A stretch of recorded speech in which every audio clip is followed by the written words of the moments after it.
जय हिंद फ्रेंड्स। तो आज हम वर्ल्ड जियोग्राफी की जो इम्पोर्टेंट फैक्ट हैं, इम्पोर्टेंट टॉपिक है, इम्पोर्टेंट फैक्ट सीरीज स्टार्ट हुई है जो, उसमें जो इम्पोर्टेंट टॉपिक है वर्ल्ड जियोग्राफी की, उसमें हम करेंगे आज ज्वालामुखी के बारे में। और इस जो सीरीज़ ये मैंने स्टार्ट की है इम्पोर्टेंट फैक्ट सीरीज, इसमें लूसेंट प्लस घटना चक्र के वो इम्पोर्टेंट फैक्ट हम जिसे मिस कर देते हैं उसको मैंने कवर किया है। अक्सर लोग उसमें जो MCQ फॉर्मेट में क्वेश्चन दिए हुए हैं उसको सब लोग पढ़ते हैं, लेकिन जो 1-1.5 पेज का एक्सप्लेनेशन दिया रहता है उसे लोग नहीं पढ़ते हैं। मैं खुद भी नहीं पढ़ती थी, इसलिए मुझे अपना पता है। तो इसलिए मैंने उन 1-1.5 पेज को और उसमें जो लूसेंट में फैक्ट है उन दोनों को मर्ज करके मैं एक एक टॉपिक को क्लियर करते हुए चलूँगी। और ये पूरे सब्जेक्ट की GS की ऑल सब्जेक्ट की ऐसे ही सारे टॉपिक लूसेंट प्लस घटना चक्र से क्लियर होंगे। तो आइए स्टार्ट करते हैं। इसमें टॉपिक है ज्वालामुखी के बारे में आज हम देखते हैं। तो ज्वालामुखी वह छिद्र व दरार है ज्वालामुखी वह छिद्र अथवा दरार है जिससे धरातल के नीचे से गैस और राख और तरल चट्टनीय पदार्थ मैग्मा पृथ्वी की धरातल तक पहुंचता है। ज्वालामुखी विस्फोट से निकलने वाली गैसों में क्या तो जल वाष्प H2O की मात्रा सर्वाधिक पाई जाती है। तो क्वेश्चन पूछ सकता है कि जब भी ज्वालामुखी का विस्फोट होता है तो ऐसी कौन सी गैस है जो सर्वाधिक मात्रा में पाई जाती है, तो वो होती है जल वाष्प H2O। कौन सी? तो H2O। इसके अलावा carbon dioxide, CO2, nitrogen, NO2 और सल्फर डाइऑक्साइड प्रमुख गैसें हैं जो निकलती हैं। तो हमें याद रखना है कौन कौन सी गैसें हैं। तो पहले तो H2O है, ठीक है, जलवाष्प है। उसके बाद CO2 है, कार्बन डाइऑक्साइड है। उसके बाद क्या है? तो N2 है, नाइट्रोजन है। उसके बाद सल्फर डाइऑक्साइड है, SO2 है। ठीक है, अब देखेंगे ज्वालामुखी से उत्सर्जित होने वाली अन्य गैसों में hydrogen sulphide H2S, hydrogen H2O, carbon monoxide CO और हाइड्रोजन क्लोराइड, हाइड्रोजन फ्लोराइड तथा हीलियम है। शायद यहाँ पे सही नहीं आ पाया है, कोई नहीं, नेक्स्ट टाइम PDF बनाते समय मैं ध्यान दूंगी। हीलियम है। ज्वालामुखी उद्गार के समय भूगर्भ में स्थित तरल पदार्थ को मैग्मा कहते हैं। जब मैग्मा धरातल पर विस्तृत होता है तो उसे लावा की संज्ञा दी जाती है। यह बहुत गर्म होता है।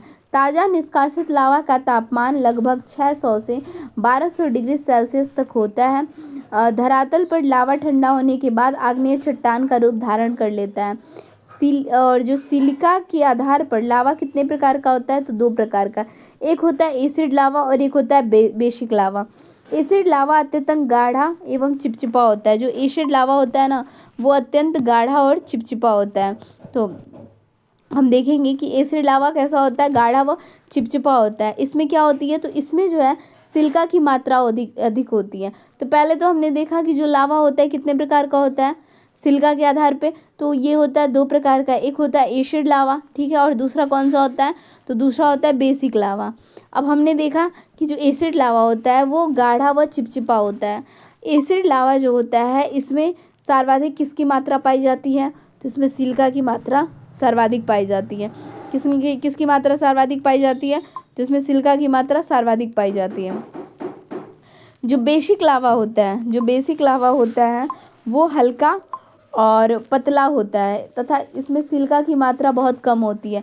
बेसिक लावा में सिलिका की मात्रा कम होती है। जब मैग्मा धरातल तक पहुंचने से पहले उसके नीचे जम जाता है तो आंतरिक आग्नेय चट्टानों का निर्माण होता है। यह 2 प्रकार की होती हैं, प्लूटोनिक अथवा पतलीय चट्टानें, अधिवितलीय अथवा मध्यवर्तीय चट्टानें।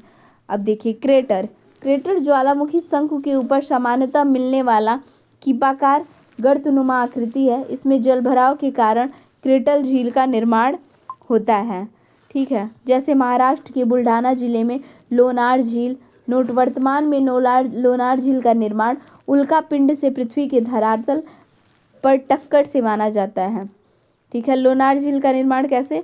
तो उल्का पिंड से पृथ्वी के धरातल पर टक्कर से माना जाता है। काल्डेरा क्रेटर का ही अधिक विस्तृत रूप है। उष्णोत्स या गीजर गर्म जल के ऐसे स्रोत हैं जिनसे समय समय पर गर्म जल की फुहारें निकलती रहती हैं। जैसे संयुक्त राज्य अमेरिका स्थित येलो नेशनल पार्क में ओल्ड फैथफुल गीजर, आइसलैंड में ग्रेट गेसिर। धुआंरे ज्वालामुखी क्रिया के अंतिम अवस्था के प्रतीक हैं। इनमें से गैस व जलवाष्प निकलते हैं। गंधक युक्त धुआरों में सोलफत्रा कहा जाता है। अलास्का के कटमई पर्वत को हजारों धुआरों की घाटी कहा जाता है। अब यहाँ पे एक क्वेश्चन है कि हजारों धुआरों की घाटी किसे कहा जाता है, तो अलास्का की कटमई पर्वत को। उद्गार की अवधि के आधार पर ज्वालामुखी इस प्रकार है। पहला, सक्रिय ज्वालामुखी। इस प्रकार की ज्वालामुखी में प्रायः विस्फोट और उद्भेदन होता ही रहता है। इनका मुख सदैव खुला रहता है। समय समय पर लावा, धुआं तथा अन्य पदार्थ बाहर निकलते रहते हैं। जैसे वर्तमान में संसार की सर्वाधिक सक्रिय ज्वालामुखी किलायू है, जो अमेरिका के हवाई द्वीप में स्थित है।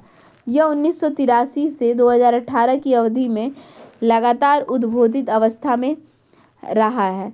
4 महत्वपूर्ण सर्वाधिक सक्रिय ज्वालामुखी हैं। कौन कौन से? किलायू है, माउंट एटना है, पिटंडी फोर्नेस है और न्यामुरा गिरा है। ठीक है। फिर नेक्स्ट है, आकार की दृष्टि से पृथ्वी पर सबसे बड़ा सक्रिय ज्वालामुखी है हवाई द्वीप पर स्थित मौना लोआ। माउंट एटना ज्वालामुखी जो है वो इटली में सिसिली द्वीप पर स्थित यूरोप का सर्वाधिक सक्रिय ज्वालामुखी है। स्ट्रोम्बोली ज्वालामुखी भूमध्य सागर के अंतर्गत टेरहेनियन सागर में सिसिली के उत्तर में स्ट्रोम्बोली द्वीप पर स्थित है। एक जागृत ज्वालामुखी है। इसमें सदैव प्रज्वलित गैस निकलने की फलस्वरूप आसपास के क्षेत्र प्रकाशमान होते हैं। इस कारण इसे भूमध्य सागर का स्तंभ भी कहते हैं। ओजोस डेल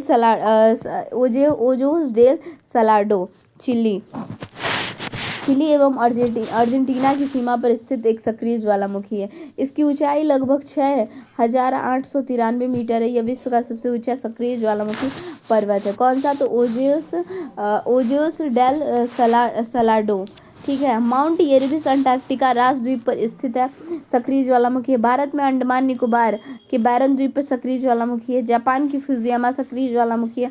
वर्तमान में इटली का वेसुवियस ज्वालामुखी सक्रिय ज्वालामुखी है। पहले यह प्रसुप्त ज्वालामुखी का श्रेणी में था, जैसे माउंट सेंट हेलेंस संयुक्त राज्य अमेरिका के स्कैनिया काउंटी और माउंट एडम्स में 34 मील पश्चिम में स्थित है। माउंट सेंट हेलेंस को फ्यूजियामा ऑफ अमेरिका के नाम से जाना जाता है। प्रसुप्त ज्वालामुखी के बारे में देखेंगे। इस प्रकार की ज्वालामुखी दीर्घकाल से उद्बोधन विस्फोटक नहीं हुआ है, किंतु इसकी संभावनाएं बनी रहती हैं। जैसे कि ईरान का क्या है? तो दामवंद किलिमंजारो तंजानिया के उत्तर पूर्वी भाग में स्थित एक प्रसुप्त ज्वालामुखी है। तो कौन है? तो दामवंद है, जो कि किलिमंजारो तंजानिया के उत्तर पूर्वी भाग में स्थित है। किलिमंजारो की 3 मुख्य शंकुओं में से कीबो प्रसुप्त है, जबकि मावेंजी में एवं सीरा मृत शंकु है। माउंट कीबो के सर्वोच्च शिखर हुरुहु का पहला नाम केसर वेटम स्पिट्स है। यह एक आग्नेयगिरी ज्वालामुखी पर्वत है। मृत ज्वालामुखी। इस प्रकार की ज्वालामुखी में विस्फोट प्राय बंद हो जाता है और भविष्य में कोई विस्फोट होने की संभावना नहीं होती है। ठीक है। कीनिया में स्थित कुलाल, इक्वाडोर और चिम्बरांजो, म्यांमार का पोपा, पाकिस्तान का कोई सुल्तान आदि हैं। तो देखिए, जब भी पूछे कि कुलाल जो ज्वालामुखी है कहाँ पे है स्थित है, तो कीनिया में। ठीक है। और चिम्बरांजो कहाँ पे, ऐसा हम अभी रिलेट कर दे रहे हैं। जो निया है ना, तो निया हर बात पे क्या होती है? लाल हो जाती है, तो कीनिया का कुलाल हो जाएगा। और जो चिम्बरांजो का क्या है? तो डोर पे किसी ने च्युइंगम चिपका दिया, तो च्युइंगम से चिम्बरांजो हो जाएगा। तो इक्वाडोर का चिम्बरांजो होगा। म्यांमार तो पोपा, तो मारते हैं कौन? तो पापा, तो म्यांमार का पोपा। पाकिस्तान का कोई सुल्तान तो पाकिस्तान में ही रहते हैं। अब देखिए, यहाँ से हम देख लेते हैं विश्व के प्रमुख ज्वालामुखी व उनकी अवस्थिति। माउंट किनाबालू, तो मलेशिया। बालू में क्या है? तो बालू जो लोग बेचते हैं ना, वो बहुत ज़्यादा माल कमा लेते हैं, तो मलेशिया। अल बुर्ज से क्या हो जाएगा? बुर्ज से हो जाएगा ना कि ईरान, तो अल बुर्ज खलीफा खरीदने चले थे, लेकिन फिर वहाँ से रन करके भाग आए, तो ईरान हो जाएगा। कोलिमा से क्या हो जाएगा कि आजकल जो है कोलिमा से हो जाएगा ना कि आजकल भारत में या फिर कहीं पे भी बहुत ज़्यादा काले लोग मैक्सिमम पाए जाते हैं, तो मैक्सिको। काले लोग मैक्सिमम पाए जाते हैं। माउंट रैनियर, तो रन करने में सबसे आगे अमेरिका रहता है। माउंट ताल, तो ताल से हो जाएगा फिलीपींस। ताल जो होता है ना, ताल मतलब हो जाएगा तालाब जो होता है ना, वो हमेशा कचड़ों से फिल हो जाता है। माउंट ताल फिलीपींस। विषुवियस, तो इटली में विष मिला के दे दिए। विषुवियस मतलब इटली में विष मिला के दे दिए। कोटोपैक्सी, तो कोट जो होता है ना, इसको हम डोर पे टांगेंगे। कोट को हम किस पे? डोर। कोटोपैक्सी, तो कोट को हम कहाँ टांगेंगे? तो कोट को हम अपने डोर पे टांगते हैं। पोपो कैटापिटल, तो पापा जो होते हैं ना, पापा हमेशा हमें मारते रहते हैं मैक्सिको। तो पोपा कैटापिटल, तो पापा हैं तो मैक्सिमम पापा मारते ही रहते हैं, तो मैक्सिको से हो जाएगा। ठीक है, मैक्सिमम पापा मारते ही रहते हैं, तो पोपा कैपिटिकल जो होता है मैक्सिको की है। एक अभी हमने देखा मारने से म्यांमार जो है वो पोपा जब रहेगा, और यहाँ पे भी पोपो दिया है, पोपो कैपिटल है, तो ये मैक्सिको। ठीक है, अमाउंट कैमरून, कैमरून तो कैमरून में ही है। फिर अमाउंट सस्ता, तो अमेरिका में रहना सस्ती बात नहीं है। ठीक है, माउंट पिनाटुबो, पिनाटुबो से हो जाएगा ना कि पिनाटुबो मतलब हर बात पे पिन करना सही नहीं है, कभी कभी लोग फंस भी जाते हैं। तो फिलीपींस मतलब नहीं, फर्स्ट से तो फ्रांस हो रहा है, को हम ना थोड़ा सा ऐसे रिलेट करते हैं, जैसे बोलता है ना माउंट पिनाटुबो दिया हुआ है। ठीक है, तो टुबो से हम ले लेंगे ना डुबो। ठीक है, टुबो से हमने क्या लिया, डुबो, मतलब हम डुबा डुबा के मारेंगे, जल्दी से पेपर को फिल करो वरना डुबा डुबा के मारेंगे। Pinatubo Philippines. मायोन भी फिलीपींस का है। ठीक है, मायोन क्या है, तो मायोन भी फिलीपींस का है। माउंट सीनाबुंग जो है तो इंडोनेशिया का है। तो देखिए सीनाबुंग, तो मतलब देखिए जैसे जो होता है ना सीन जो होता है ना, सीन किसी भी मूवी में अच्छा सीन जो होता है ना, वो मज़ा आता है जब डॉन की एंट्री होती है। तो सीन अच्छा कहाँ होगा, तो वो मतलब बूम करके एकदम सीन दिखाया जाता है, तो डॉन की जब एंट्री होती है। सीनाबुंग इंडोनेशिया का है। फिर है सबनकाया, तो सबनकाया पेरू का है, सबनकाया पेरू का है। तो देखिए सब लोग जो होते हैं ना, वो सब लोग भले काय करते रहें, लेकिन एक ना एक दिन वो बहुत अच्छे से जो होता है ना रोते हैं। तो रू से क्या होगा, एक ना एक दिन बहुत ज़्यादा रोते हैं, रू से रोते हैं। सब लोग जो होते हैं ना, वो भले काय चिल्लाते रहें, बट एक ना एक दिन वो बहुत अच्छे से रोते रहते हैं। ये बस मैं ना करेक्ट करके चीज़ें याद करा रही हूँ, क्योंकि भूल जाती हैं, तो इतनी फैक्ट है ना कि याद करते करते मुझे तो भूल जाती है, तो मैं अपने रिवीजन के पर्पज़ से बना रही हूँ। माउंट एटना से मैंने याद किया था ना इटली से हमने याद किया था कि इडली खाने के बाद लोगों की टनाटन बोली निकलती है। मैरापी क्या है, तो इंडोनेशिया, मैरापी मतलब इंडोनेशिया। तो मेरापी में भी ना मारने का आ रहा है, मेरा या फिर मेरा डॉन जो है वो मेरा है, तो मेरा डॉन, तो मेरापी। पैराकुटीन, तो पैर को लेके कूट दिए, तो कौन कूट दिया, तो पैर को लेके कूट दिए। जैसे या फिर ऐसे कर लेते हैं ना, मैक्सिको दे रहा है। ठीक है, तो मैक्सिमम ऐसे कर कि जो पैर होते हैं ना, देखिए पैर जो होते हैं, पैर ही अक्सर कूटे जाते हैं, मैक्सिमम तो पैर ही कूटे जाते हैं। मैक्सिमम जैसे कहीं भी है तो पैर दब गया, पैर में चोट आ गई, पैर में मोच हो गया, तो पैर मैक्सिमम कूटे जाते हैं। तो मैक्सिमम से मैक्सिको हो जाएगा। माउंट एरीबस से हो जाएगा अंटार्कटिका। तो ऐसे करेंगे ना कि टिका रहता है क्या, तो बस जो होता है ना, बस बस बस जो होता है वो टिका रहता है। एरीबस मतलब बस जो होता है टिका रहता है। किलायू हवाई द्वीप है। माउंट सेंट मार के जो होते हैं ना, वो अमेरिका में लोग जाते हैं। मोना लोआ भी हवाई द्वीप का है। किलायू और मोना लोआ हवाई द्वीप का है। क्राकाटोआ, तो काका जो थे ना वो हमारे डॉन थे, इंडोनेशिया काका डॉन थे। चिमरान जो मैंने देखा है च्युइंगम खा के लोग डोर पे चिपका देते हैं, ऐसे याद किया।